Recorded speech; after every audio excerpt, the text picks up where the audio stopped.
नमस्कार। फिर से एक बार बॉलीवुड की उस काली दुनिया से एक काली सच्चाई निकल करके सामने आई है। फिर से एक आत्महत्या की कहानी सामने आई है, जिसको सुनकर, जिसको समझकर शायद आप लोगों को भी तकलीफ होगा, क्योंकि कहानी ही ऐसी है। आखिर 30 जून को जिसने आत्महत्या करी और वो वारदात अभी आकर के 10 दिन बाद क्यों सोशल मीडिया पे आती है? क्या कहीं इसके पीछे भी कोई साजिश है?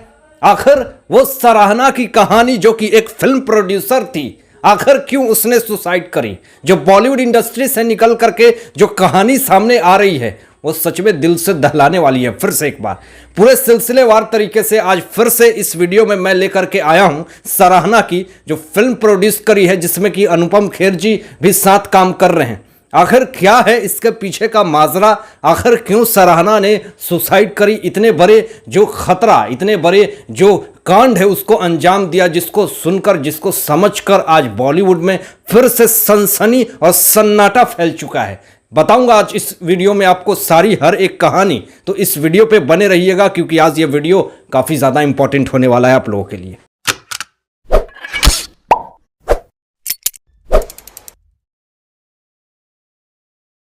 शुरुआती दिनों में हर एक माँ बाप अपने बच्चों से एक्सपेक्ट करता है कि मेरा बच्चा जिंदगी में कुछ बड़ा करके दिखाए। सराहना एक ऐसी लड़की जो कि ड्रीमर थी, अपने जिंदगी में हमेशा आगे बढ़ना चाहती थी। कुछ सपने को लेकर के अलीगढ़ से वो मुंबई जाती है और उसकी पहली फिल्म प्रोड्यूस थी ये। आपको बताऊंगा कि वो कौन सी फिल्में थी, लेकिन एक खुशमिजाज दिल की इंसान होने के साथ साथ वो सबसे घुल मिल करके बातें किया करती थी। लेकिन अचानक सराहना की इस तरह से खबरें सुन करके, अभी दिलीप कुमार की जिस तरह से इस दुनिया से जाने के बाद इस गम से बॉलीवुड उभरा भी नहीं था, अभी जिस तरह से ये वारदात आई है, और सबसे बड़ा सवाल यहां पे ये उठता है कि 10 दिन बाद आखिर इसे क्यों पूरे सोशल मीडिया पे फैलाई जाती है? 10 दिन बाद ये क्यों खबरें आती है? शक की स्यू यहां पे जाती है। तो सराहना की जैसे खबर सुनने को मिलती है, फिर से बॉलीवुड एक बार हिल जाती है। स्ट्रगल करने के बाद, मेहनत करने के बाद हर इंसान को काम मिलता है बॉलीवुड इंडस्ट्री में। सराहना भी को मिला, एक फिल्म मिली प्रोड्यूस करने के लिए, द कश्मीर फाइल्स, जिसमें कि अनुपम खेर, मिथुन चक्रवर्ती और भी बहुत सारे कुछ स्टार कास्ट थे, जिसको देखकर कि मैं अपने जिंदगी का सबसे जो मेन और बहुत मेहनत करने के बाद जो सराहना को ये प्रोजेक्ट मिला, उसके बाद वो काफ़ी ज़्यादा खुश थी। यानी प्रोड्यूसर के तौर पे ये फिल्म को पूरी तरह से काम कर रही थी। लेकिन अचानक ऐसा क्या हुआ कि उसको इस तरह के कांड को सोचना पड़ा, और इस तरह से वो दुनिया से जाने के लिए सोचती हैं। आपको बता रहा हूँ कि आखिर क्या क्या चीज़ें हुई निकल करके सामने आ रही हैं। सबसे पहले आपको बता दूं कि 30 जून को सराहना ने सुसाइड करी थी, और लास्ट बर्थडे उनकी जो थी वो 22 दिसंबर को 2020 को मनाई गई थी, जिसमें कि लोगों ने काफ़ी ज़्यादा एंजॉय किया। और अब पोस्ट शेयर कर रहे हैं अनुपम खेर जी कि पूरी तरह से वो कितनी ज़्यादा ओपन माइंडेड थी, कितना लोगों से घुल मिल कर के रहती थी, हमेशा लोगों से मिलनसार होकर के काम को हमेशा एक दूसरे से डिस्कस किया करती थी। उन्हें एहसास भी नहीं हुआ जब उनका लास्ट मैसेज आता है सराहना को अनुपम खेर जी के टेक्स्ट में व्हाट्सएप पे कि वो अब इस दुनिया में नहीं रही हैं, तो काफ़ी ज़्यादा वो मायूस होते हैं और ये पोस्ट शेयर करते हैं, जिसको देख करके, जिसको सुन करके काफ़ी ज़्यादा पूरे फैंस भी हतोत्साहित हैं। आपको बताओ कि अनुपम खेर जी ने सराहना के माताश्री से भी बात करी, बात करके उनको सांत्वना भी दी। लेकिन सवाल यहाँ पे ये भी उठता है कि एसएसआर भी इस दुनिया से जाते हैं, तो ये सारे लोग क्यों नहीं उनके फैमिली से बात करते हैं? आखिर आपने एसएसआर के साथ भी काम किया था MS धोनी में, याद कीजिएगा, तो आपको क्या उनके परिवार वालों को सांत्वना नहीं देनी चाहिए थी? क्योंकि आप तो उसमें उनके पिता बने हुए थे। तो बहुत सारे लोगों की एक्सपेक्टेशन थी कि अनुपम खेर जी कुछ ना कुछ चीज़ें बोलेंगे यहाँ पे। चलो ये बात दूसरी चीज़ होगी। Happy birthday. Thank you sir. Happy birthday to you. ऐसे कहा जाता है कि बॉलीवुड इंडस्ट्री में जो लोग भी काम करते हैं एक दूसरे से, चाहे वो क्रू टीम का मेंबर हो, प्रोड्यूसर हो, चाहे स्पॉट बॉय हो, कोई भी काम करता है, चाहे वो स्टार कास्ट हो या फिर जूनियर आर्टिस्ट हो, कोई भी अगर साथ में काम करता है तो एक दूसरे से बॉन्डिंग अच्छी बन जाती है, लोग एक दूसरे से अच्छा कॉपरेट करने लगते हैं।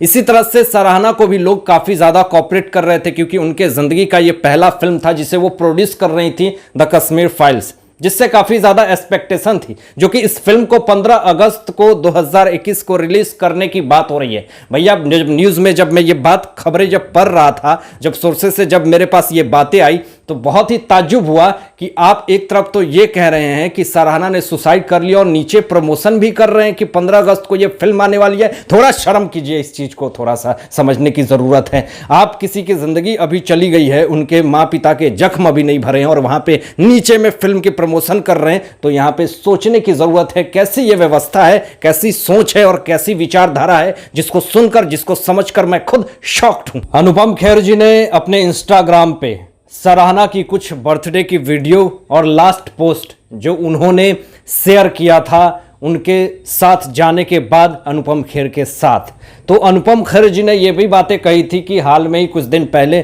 सराहना ने मेरी माताश्री से बातें करी थी, उनकी उज्जवल भविष्य के लिए उनकी माता ने उनकी कामना भी करी थी। देन उसके बाद उन्होंने ये भी बताया कि मेरी माताश्री ने उनके स्वस्थ रहने की कामना भी की थी। तो इस तरह से बात विचार करी थी, लेकिन अचानक उन्हें जिस तरह से मैसेज आता है कि सराहना ने आत्महत्या कर ली है, तो वो काफ़ी ज़्यादा शॉक्ड हो जाते हैं और जब उनसे बात करते हैं उनकी माताश्री से, तो दुख से भर जाते हैं। अब सवाल यहाँ पे ये उठता है कि वही घिसी पिटी थ्योरी दे दी जाती है कि डिप्रेशन का नाम दे दिया जाता है, लेकिन जो सोशल मीडिया पे खबरें आ रही है, जो बातें आ रही है, वो मैं आपको बता रहा हूं।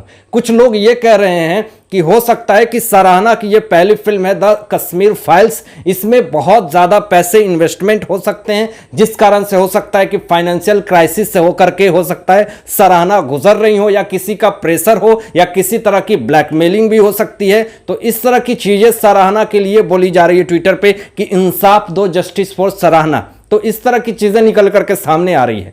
कुछ लोग ये भी कह रहे हैं कि आज के युवा, आज के यूथ जो हैं, वो किसी की बात को सह नहीं पाते हैं और हैंग आउट कर लेते हैं और इस तरह की चीजें कर लेते हैं, और वो कभी अपने परिवार के बारे में नहीं सोचते हैं और अपने समाज के बारे में नहीं सोचते कि ये मैसेज अगर समाज में जाएगी। डिप्रेशन की थ्योरी चलो आप दे देते हैं, लेकिन सुसाइड की जो थ्योरी बाहर जाती है तो ये समाज पे कितना बड़ा काला धब्बा पड़ता है, ये अपने आप में सोचने लायक बात है। अगर इस तरह की चीजें कोई सोचते भी हैं अपने दिमाग में, अगर ऐसी ख्यालात भी आते हैं, तो मैं आप लोगों से हाथ जोड़ करके विनती करता हूं कि ऐसी चीजें ना करें। हालांकि जिस तरह से सराहना ने इस तरह की जो वारदात हुई उनके साथ की गई या किया गया, वह इस तरह की अभी इस पे इन्वेस्टिगेशन होनी चाहिए, क्योंकि सुसाइड कोई भी किस तरीके से कर रहा है यह भी क्लियर होना चाहिए, या फिर किसी के दबाव में हो रहा है यह भी होना चाहिए क्लियर। कोई भी सुसाइड करता है तो ये घिसी पिटी कहानी है, लेकिन अब नहीं चलेगी, क्योंकि भारत देश की जनता जागरूक हो चुकी है। हमारे SSR के साथ भी डिप्रेशन की थ्योरी दे दी गई थी, ये सराहना गई, उनको भी डिप्रेशन की थ्योरी दे दी गई। और ये सिर्फ बॉलीवुड में ये चीज़ें तो आ ही रही है, लेकिन सिर्फ बॉलीवुड की बात ना करें, हम अपने सोशल समाज में भी बात करें तो ये अगर कोई भी सुसाइड करता है तो उसको डिप्रेशन की थ्योरी दे करके केस को क्लोज कर दिया जाता है। हाल में ही SSR का जिस तरह से वारदात हुआ, फिर उसके बाद सराहना के साथ हुआ, हाल में ही एक मराठी आर्ट डायरेक्टर राजू साप्ते के साथ हुआ, तो ऐसी बहुत सारी वारदातें आती हैं। लेकिन कुछ लोग फेमस हैं इसलिए ये सोशल मीडिया पे आ जाती हैं, कुछ लोग को लोग जानते हैं इसलिए ये सोशल मीडिया पे आ जाती हैं।